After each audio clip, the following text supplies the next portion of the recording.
Hello my dear friend, welcome back to my channel. And before starting the video, I want to remind you this video is specifically for the English speaking. तो ये video अंग्रेज़ी बोलने के लिए बनाई गई है, special the Hindu newspaper के एडिटोरियल पोर्शन से। जो वोकेबलरी वर्ड्स आएंगे वो आपके कन्वर्सेशन को इम्प्रूव करेंगे, जो भी एग्जाम्पल आएंगे वो आपके एग्ज़ाम में काम आएंगे, और ये इंटरनेशनल रिलेशनशिप के लिए बहुत ही बेनिफिशियल आर्टिकल है। तो स्टार्ट करते हैं। एन अवॉइडेबल क्राइसिस, एक अवॉइडेबल जिसको अवॉइड किया जा सकता है, क्राइसिस, आपदा, problem, trouble. China and US don't want a conflict. China और यूएस है, जो यूएस से है, डोंट वांट, वो नहीं चाहते हैं। जैसे इसमें मैं बताना चाहूँगा कि डू नॉट लगा हुआ है, तो ये आपका प्रेजेंट टेंस है। प्रेजेंट टेंस है और सिंपल प्रेजेंट मतलब जो प्रेजेंट टेंस का नेगेटिव टेंस है। बट देखो, आपको ये मैं बताना चाहूँगा, चाइना एंड यूएस लिखा हुआ है तो प्लूरल में काउंट होगा। एंड के साथ दो सब्जेक्ट जुड़े हुए हैं, तो वहाँ पे डू नोट मतलब डज नोट नहीं आएगा, डू नोट आएगा। ये आपको ध्यान देने की बात है, और ये आपके एरर डिटेक्शन में भी आता है बहुत बार एसएससी के में। तो एंड के साथ दो सब्जेक्ट जुड़े हों तो वहाँ पे डू नोट आता है, डज नोट नहीं आता। तो do not want a conflict, ये लड़ाई नहीं चाहते, मुद्दा नहीं चाहते। कैसे? But their action are not serving their cause. Cause मतलब उनका कारण, जो उनका पर्पज़ है, उनके जो एक्शन है, काम कर रहे हैं, वो उनका सर्व नहीं कर रहे, पर्पज़ सोल्व नहीं कर रहे जो उनका पर्पज़ है। कैसे? The visit to Taiwan. Taiwan आपको पता है कि चाइना के साइड में एक छोटा सा आइलैंड नेशन है, तो जो उसके कंट्रोल में रहता है। तो यहाँ पे बोल रहे हैं the visit to Taiwan by the US house speaker. जो यूएसए के हाउस स्पीकर हैं, जैसे यहाँ पे भी स्पीकर होते हैं अपने लोकसभा स्पीकर, वैसे ही house speaker and veteran democratic politician. Democrat, veteran मतलब सेवानिवृत्त, जो रिटायर्ड हो चुके हैं, डेमोक्रेटिक पार्टी से पॉलिटिशियन। यूएस हाउस स्पीकर हैं ये, और वेटरन डेमोक्रेटिक पॉलिटिशियन है। नैन्सी पेलोसी, नैन्सी नाम है इनका, नैन्सी पेलोसी। तो has risk triggered, has risk, has verb की third form present perfect tense बोलते हैं, हैज़ प्रेजेंट परफेक्ट टेंस। तो हैज़ ट्रिगर्ड, हैज़ रिस्क, उसने क्या जोखिम उठाई। कैसे? Triggering a fourth Taiwan Strait crisis. Trigger मतलब उकसाना, किसी फोर्थ, चौथा Taiwan Strait crisis, and a dangerous escalation amid already worsening relation between the world two biggest power. तो जो स्ट्रेट, वहाँ पे स्ट्रेट है, तो जैसे जल डमरू मध्य बोलते हैं, जो मान लो दो लैंड एक दूसरे से दूर हैं और बीच में पानी है, तो उसको स्ट्रेट बोलते हैं। Crisis and a dangerous escalation, dangerous जो खतरनाक, एस्केलेशन क्या होता है? बढ़ा हुआ, इंक्रीज होना। Amid, amid in between already worsening, जो पहले से ही खराब है, worsening relation between the world two biggest power US and China.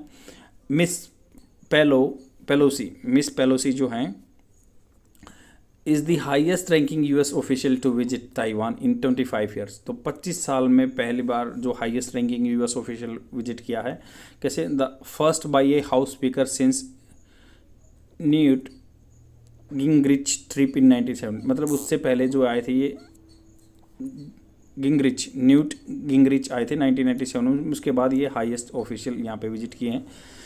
That visit took place in the aftermath, aftermath मतलब रिजल्ट में, किसके पीछे? This visit took place in aftermath of the third Taiwan state crisis. जो तीसरा state crisis हुआ था, आपदा हुई थी, उसके बाद ये विजिट हुई है। When China conducted missile test in the response to the Taiwan president Lee Teng Hui visited the US. तो जब जो ताइवान के प्रेसिडेंट हैं ली थेंग हुई, तो उनका नाम है ली थेंग हुई, तो उन्होंने विजिट किया था यूएसए में। उसके बाद ये चाइना ने कंडक्ट किया था, क्या किया था? मिसाइल टेस्ट किया था इन रिस्पॉन्स, मतलब ये दोस्ती बना रहे थे। चाइना नहीं चाहता कि वो ताइवान है यूएसए के साथ दोस्ती बनाए, तो उसी टाइम पे ये इन्होंने मिसाइल टेस्ट किया था। In a phone call on July 28, phone call पे 28 जुलाई को यूएस प्रेसिडेंट बाइडेन ने क्या चाहा? सो टू अश्योर, तो उन्होंने क्या मांग रखी, क्या चाहा उन्होंने? टू अश्योर, अश्योर मतलब कंफर्म करना, his counter part C Jinping that US policy has not change. तो उन्होंने क्या कहा था कि जो फ़ोन कॉल में 28 जुलाई को यूएस प्रेसिडेंट बाइडेन ने क्या मांग रखी, डिमांड मांगा, टू अश्योर काउंटर पार्ट मतलब अश्योरेंस चाहा किसका? सी जिनपिंग का, कि US policy has not change, US policy नहीं चेंज होंगी। कैसे? बट हैज़ नॉट चेंज, नहीं चेंज हुई है, तो but that does not seem to be the view in Beijing. तो ऐसा दिखाई नहीं दे रहा बीजिंग में कि उनकी पॉलिसी चेंज हुई है। As China's foreign minister put it on 2 August, China के फॉरेन मिनिस्टर ने क्या बात रखी है 2 अगस्त को, in its view Washington going back to the days of the Trump administration has been gradually hollowing out its one China policy. तो ये बोल रहे हैं कि वाशिंगटन जो है, वाशिंगटन डीसी यूएसए कैपिटल है, तो 2 अगस्त को उसने अपने व्यू में बताया कि जो बैक जा रहा अपने ट्रम्प के एडमिनिस्ट्रेशन के डेज में वापस यूएसए, हैज़ बीन ग्रेजुअली मतलब धीरे धीरे वहीं जा रहा है। होलोइंग आउट होता है कम हो जाना, किसी का इफेक्ट कम हो जाना, होलोइंग आउट जैसे खोखला हो जाना, कम हो रहा है। इट्स वन चाइना पॉलिसी, एक चाइना पॉलिसी की। In the call Mr Xi warn Mr Biden, तो उस कॉल में उन्होंने बाइडन को वार्न किया, चेतावनी दी, that those who play with fire will perish by it. ये बोला कि जो आग से खेलते हैं वो उसके द्वारा नष्ट कर दिए जाते हैं, पेरिश होता है नष्ट हो जाना। Said he hope the US will be clear eyed. तो ये होप दैट उन्होंने सोचा, होप सेकंड फॉर्म है, वो भी सेकंड फॉर्म पास्ट टेंस में आती है, तो होप दैट उन्होंने क्या सोचा, that US will be clear eyed मतलब बेटर होगा कंप्रेंड करने में, मतलब वो अच्छी तरह से समझ पाएगा। क्लियर आइड का मतलब होता है हर चीज़ कोई साफ साफ दिखाई दे, कोई धुंधली ना हो। क्लियर आइड मतलब वो समझ सके अच्छे तरीके से। Hope that US will be clear eyed about the consequences, जो कॉन्सिक्वेंसेज होंगे, रिजल्ट होंगे, उनके बारे में यूएसए को पता होगा। Beijing has respond by announcing military drills near Taiwan. तो बीजिंग ने रिस्पॉन्स कैसे किया, announcing military drill near by Taiwan के नज़दीक में मिलिट्री ड्रिल की उन्होंने। More counter measures could follow, तो और बहुत ज़्यादा काउंटर मेजर्स फॉलो कर सकते हैं। This latest crisis comes at A time, जो ये लेटेस्ट क्राइसिस आया 4थे नंबर का, ये कब आया, when China US relation are already on edge. On edge मतलब ऐसी बुरी कंडीशन में है, ऑन एज का मतलब होता है ऐसी स्टेज पे है, ऑन एज बस्ट किनारे पे हैं। This explanation why even official in the Biden administration and the US military had called on mister Pelosi to reconsider.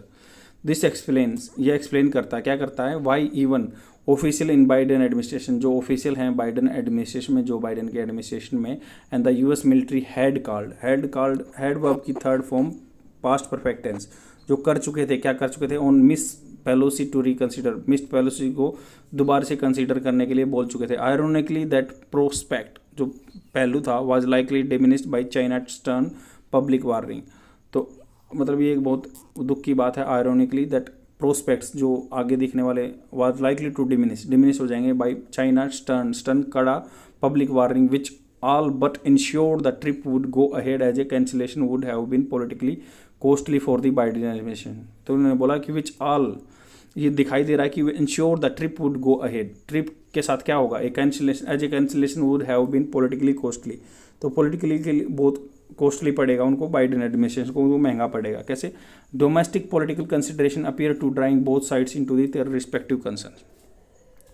तो ये यहाँ पे राइटर बोल रहा है कि डोमेस्टिक पॉलिटिकल कंसिडरेशन, अगर मान लो उनकी अंतर्गत वहाँ पे डोमेस्टिक घरेलू पॉलिटिकल कंसिडरेशन को माने, appear to be driving both sides into their respective corners, तो दोनों साइड जैसे यूएसए चाइना को उनको कॉर्नर में लेके जा रहे हैं domestic politics in this entirely avoidable crisis.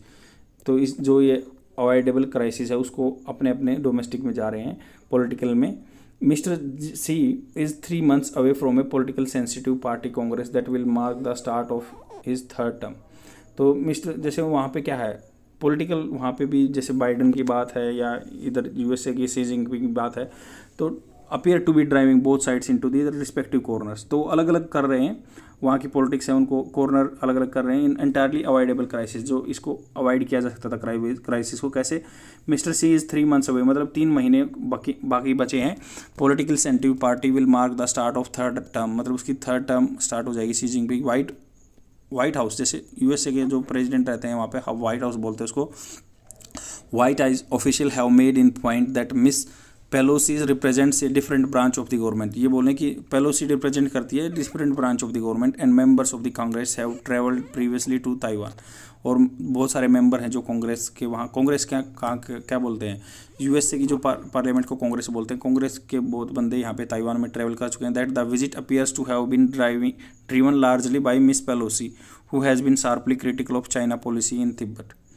तो बोल रहे हैं कि द विजिट अपीयर्स, जो अपीयर लग रही है, कैसे लग रही है, to have been driven. Have been driven का मतलब होता है ये पैसिव फॉर्म में बात हुई है, तो हैव बीन ड्रिवन तो ये ऐसा लग रहा है कि ये जो विजिट है लार्जली बाय मिस पेलोसी, जो मिस पेलोसी आई है, who has been sharply critical, ये क्या बिल्कुल क्रिटिकल रही हैं, मतलब आलोचक रही हैं चाइना की पॉलिसी तिब्बत में, जिनजियांग एंड हांगकांग रीजन में, rather than by the Biden administration, मतलब उसकी बजाय Joe Biden administration has not appear to have assuage Beijing, तो जो बाइडेन का एडमिनिस्ट्रेशन है वो भी उनको बीजिंग को शांत नहीं कर पाया। A sharp response in Beijing view would dissuade other countries from engaging with the Taiwan at a higher level. तो ये बोल रहे हैं कि ये शार्प रिस्पॉन्स, जो कड़ा रिस्पॉन्स चाइना दे रहा है इन बीजिंग व्यू, बीजिंग के पर्सपेक्टिव में, वुड डिसवेड होता है किसी को काम करने से रोकना, वुड क्या है, वुड डिसवेड रोकेगा other countries from engaging with Taiwan. तो ऐसा शार्प रिस्पॉन्स दिया चाइना ने कि आगे कोई इनके साथ, ताइवान के साथ रिलेशन बनाने के लिए सोचेगा पॉलिटिकल लेवल पे। And it may also burnish mister Taiwan status at home, मतलब बर्निश टार्निश कर सकता है, डैमेज कर सकता है that the fact that neither sides wants NOR can afford, कोई सी साइड जैसे मान लो यूएसए एंड चाइना नहीं चाहते ऐसा, एंड नोर कैन अफोर्ड मतलब नहीं उसको बियर कर सकते हैं। ए मिलिट्री कन्फ्रंटेशन में yet to see the current tension diffuse with the each sides walking away and claiming a show of strength for domestic audience. यहाँ पे क्या बोल रहा है कि ए मिलिट्री कन्फ्रंटेशन, मिलिट्री का सामना जैसे लड़ाई झगड़ा, में येट, में क्या कहाँ पे यूज करते हैं, जहाँ बिल्कुल मतलब आपको डाउट रहता है, पॉसिबिलिटी कम रहती है, तो में येट, या फिर भी see the current tension diffuse हो सकते हैं with each side walking away दूर चले जाएं, claiming a show of strength for their domestic audience. अगर वे क्लेमिंग ए शो ऐसे साबित करना चाहते हैं कि स्ट्रेंथ है उनकी डोमेस्टिक ऑडियंस के लिए। The latest crisis has however made clear the perilous state, perilous होता है खतरनाक, डेंजरस, पेरिलियस स्टेज डेंजर होता है। तो यहाँ पे राइटर बोल रहा है कि द लेटेस्ट क्राइसिस हैज़, जो क्राइसिस चला है फिलहाल, जो 4th नंबर का क्राइसिस बोल रहे हैं, हाउएवर वहाँ पे यूज होता है जहाँ पे दो कन्वर्ट सिचुएशन होती है, अपोजिट सिचुएशन होती हैं। However made clear the perilous state of relation between the world two biggest power, तो खतरनाक स्टेटस बता दिया गया दोनों पावर के बीच में। It is unlike to be the last, ये ऐसा प्रतीत नहीं हो रहा कि ये खत्म होगा।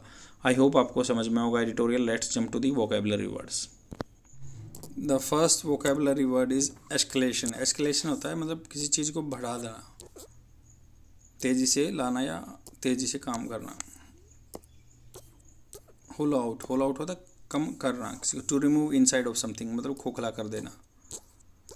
क्लियर आइड का मतलब होता है बिल्कुल जो हैविंग ए श्रूड अंडरस्टैंडिंग, मतलब टॉपिक की अच्छे तरह से समझ हो जाए। श्रूड होता है बिल्कुल शार्प माइंडेड, नो इल्यूजन, कोई धुंधलापन ना हो। He was clear eyed about the film industry, तो उसको पता था अच्छे से। He was clear eyed about the film industry. Counter measures होता है जो आप किसी चीज़ को रोकने के लिए मेजर्स लेते हैं। The action taken to counteract और danger or threat. On edge का मतलब होता है tense, nervous and irritable. Never had she felt so on edge before an interview. Never had मतलब पहले कभी ऐसे फील नहीं किया था। कैसे? She felt so on edge before the interview, तो उन्होंने कभी भी पहले फील नहीं किया था ऐसे इरिटेबल और नर्वस सिचुएशन में। एसवेज होता है किसी को शांत करना। He hope that by confessing the he could assuage his guilt, मतलब कम कर सकता है तीक्ष्णता को, एसवेज हिज गिल्ट। मान लो उसने सोचा कि वो कन्फेस करके अपने स्वीकार करके ही कुड एसवेज हिज गिल्ट, अपने गिल्ट को कम कर लेगा। डिसवेड होता है किसी को काम करने से रोकना। I try to dissuade her from spending the money but she insisted, वह लगातार बनी रही। रिस्क होता है जोखिम। If you don't work hard now you risk failing your exam, तो तुम्हें खतरा मोल ले सकते हो। You risk failing your exam. I hope आपको समझ में आएगा। शेयर कर दीजिए अपने फ्रेंड में और डेली देखते रहिए। That is all for today. Bye.